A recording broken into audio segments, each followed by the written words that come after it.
Baba Kamal a fait tête. Une personne, il avait deux dessins, des dessins de collection, des dessins très très rares qui sont faits, qui ont été dessinés par un grand dessinateur. Les deux dessins, c'est les mêmes et ils coûtent chacun 100 000 shekels. C'est des dessins qui sont achetés par des gros, des collectionneurs, des gens, toutes sortes de gens qui font des collections de ce genre de choses. Et un jour, il y a une personne qui s'est disputée avec cette personne qui possédait ces deux dessins. Et il a décidé de lui déchirer, de lui casser un de ces deux dessins. Et c'est ce qu'il a fait. Il lui a déchiré complètement un de ces deux dessins, et en étant sûr qu'il est en train de lui causer un gros dommage d'une grosse somme. Finalement, il s'est avéré que, à cause du fait que maintenant le dessin qui est resté, c'est le seul dessin au monde de ce dessinateur, et donc au lieu qu'il coûte maintenant 100 000 shekels, le prix du deuxième dessin, il est devenu 200 000 shekels. Donc finalement, il n'a rien perdu du tout.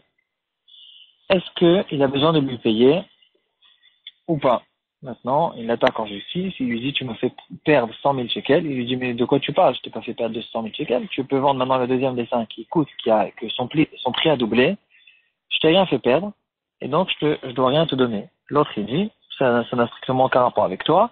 Toi, tu m'as fait perdre 100 000 shekels. Si moi, je fais des gains extérieurs avec des affaires que je peux faire et qui n'ont pas de rapport avec toi, j'ai peut-être gagné l'argent, mais ça n'a pas de rapport avec le fait que toi, tu m'as causé un dommage de 100 000 shekels. Il doit payer ou ne doit pas payer. L'halakha est qu'il doit lui payer tous les 100 000 shekels. Et on va essayer de développer qu'est-ce qui s'est passé ici, en fonction, au fait, des gemarotes qu'on a vus, des cas généraux des mazikim. La première comparaison qu'on peut faire, une comparaison très proche d'un rashpa au début de la Masechet, la Gemara elle dit, on a appris du fait qu'il y a deux psukim, Veshilach et Biro ou Bier Vizdacher, ici il y a une certaine, euh, le pasuk il a donné deux termes qu'on peut apprendre qui sont trop, et donc la Gemara dans Daf Gimel elle apprend que, on apprend de là que la somme qu'on doit payer quand quelqu'un il a fait un évêque de chêne avec son taureau qui a brouté chez quelqu'un d'autre, c'est que ce soit Mechalia Karna ou même si c'est pas Mechalia Karna. C'est-à-dire, même si il n'a pas déraciné complètement, et donc ça va repousser, quand même, il a besoin de payer. Il y a un Rashi, Tosfot, et le Rashba, il explique comme Rashi, et il donne plus d'explications. Il dit que dans l'habitude, il y avait dans les champs, les habitudes étaient que il faisait pousser des pousses et certaines fois, ils avaient l'habitude que quand ça a un petit peu poussé, ils coupaient.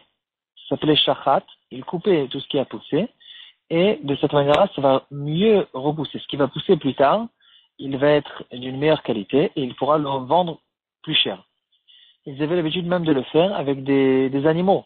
Le propriétaire de ce champ, il envoyait là-bas ses taureaux, toutes sortes de brebis, toutes sortes d'animaux qui vont brouter maintenant et qui vont, en fait, on croit, ça ressemble comme si qu'il était en train, en fait, de perdre, de se causer un dommage, mais quand même, ils avaient l'habitude de le faire parce qu'ils savaient qu'en final, ils allaient gagner de cette chose-là. Par exemple, si je peux payer maintenant si maintenant je veux couper ce qui a poussé jusqu'à maintenant, l'herbe qui a poussé jusqu'à maintenant, je veux le vendre, je peux le vendre à 50 shekels au kilo. Je sais par contre que quand maintenant je vais le donner à brouter à mes animaux, je pourrais plus tard, après que j'ai retravaillé la terre, que j'ai arrosé, je pourrais plus tard le vendre, au lieu de le vendre à 50 shekels, je pourrais le vendre à 150 shekels le kilo. Donc je vais gagner de cette chose-là, et entre-temps, mon animal, il a mangé. En tout cas, quel est le din? Si quelqu'un d'autre, il est venu, il a laissé son animal brouter chez cette personne, et il lui dit, non seulement je dois pas te payer, mais on peut dire merci que je te fais gagner de l'argent, parce que tu pourras vendre maintenant toutes ces herbes qui vont pousser encore mieux, avec une meilleure qualité, et tu pourras le vendre. Donc on lui dit que non seulement, bien sûr, on te dit pas merci. Et deuxièmement, tu dois payer parce que on ne regarde pas ce qui va se passer plus tard. Ce qui se passe plus tard n'a pas de rapport avec toi. Toi, pour l'instant, tu lui as fait perdre 50 shekels le kilo. S'il a mangé un kilo, tu dois lui payer les 50 shekels. Il n'y a pas de rapport avec le fait que plus tard, il est en train de gagner de l'argent. Ici, ça ressemble énormément à ce qui s'est passé ici. Si on regarde ce qu'il lui a fait tout de suite, il lui a causé un grand dommage. Par contre, indirectement et plus tard, automatiquement, il lui a fait gagner de l'argent. Est-ce qu'on regarde ou on ne regarde pas le fait qu'il lui a fait gagner de l'argent? Ici, on dirait clairement, comme le Rashba, il dit, qu'il doit lui payer le dommage qui lui a été causé. Mais quand même, donc ici, on dirait qu'il doit c'est clair qu'il doit lui payer, mais quand même, on peut faire des différences.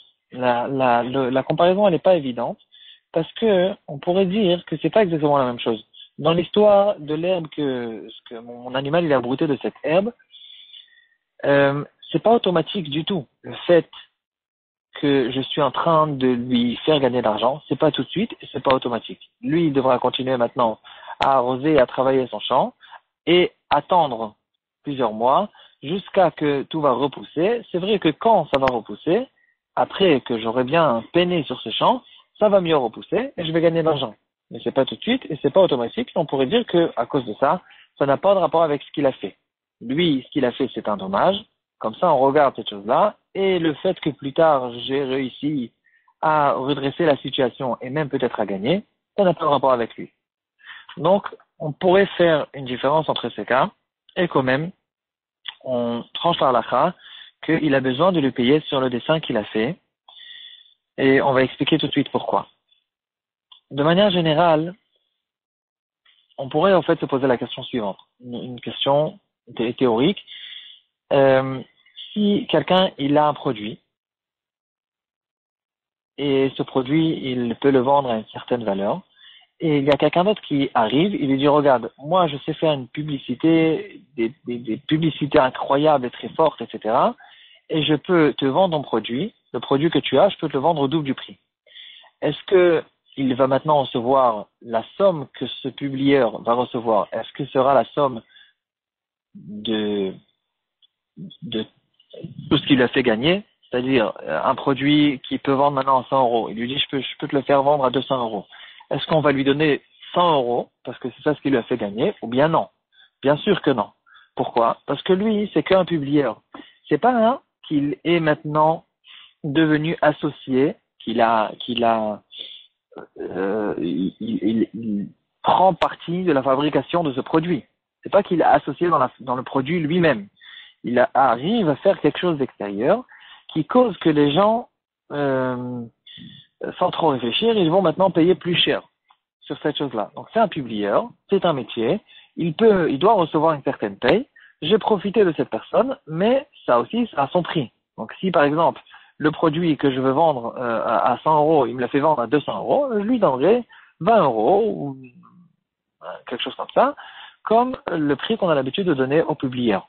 Donc, même si on se pose la question ici, dans notre cas, sur cette personne qui a arraché, qui a déchiré ce dessin et qui a causé que le deuxième dessin coûte beaucoup plus cher. Bien sûr, qu'on ne peut pas considérer qu'on doit lui payer 100 000 shekels à cause du fait qu'il a fait une tellement bonne publicité que le deuxième dessin, maintenant, il se vend à 100 000 shekels. C'est pas 100 000 shekels qui lui revient, c'est maximum comme un publieur. Donc ici, on ne parle pas du tout de 100 000 shekels, on parle de 20 000 shekels, disons.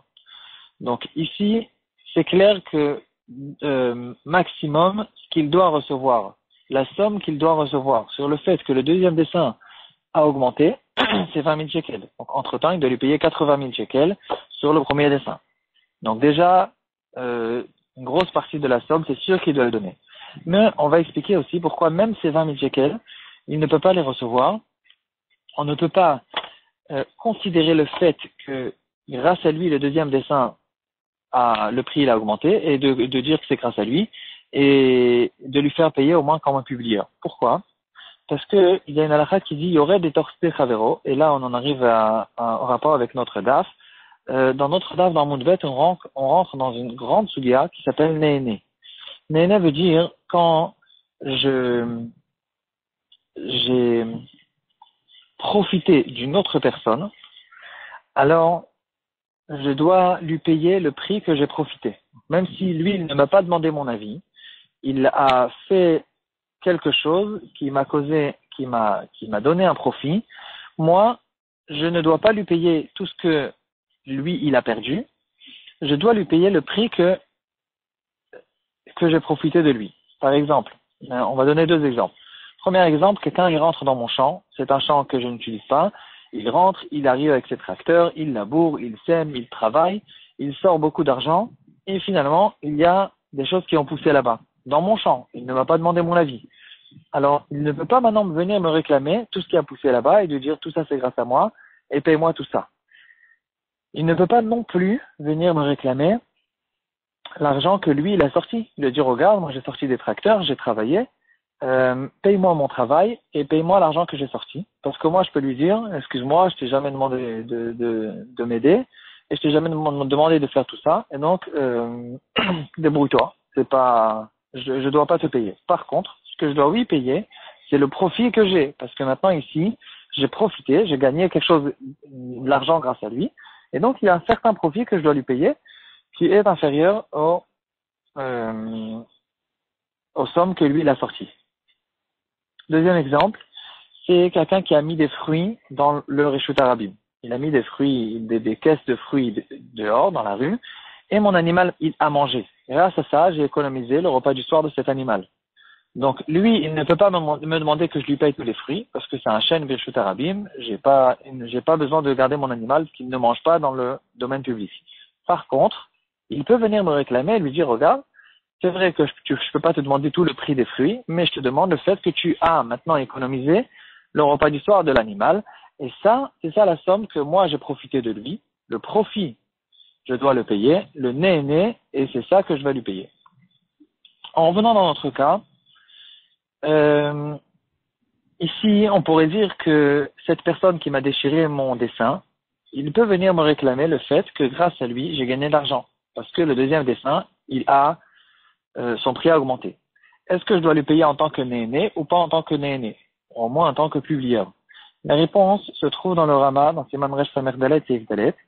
Il dit que toute cette halakha de Yored Isdechavero, Vishbicha, quelqu'un qui rentre dans le champ de quelqu'un d'autre et qui a fait pousser là-bas toutes sortes de choses et qu'il a amélioré et qui lui a fait gagner, c'est que dans un cas où l'intention de cette personne était de me faire gagner de l'argent, ou bien de lui-même gagner en me réclamant cet argent plus tard.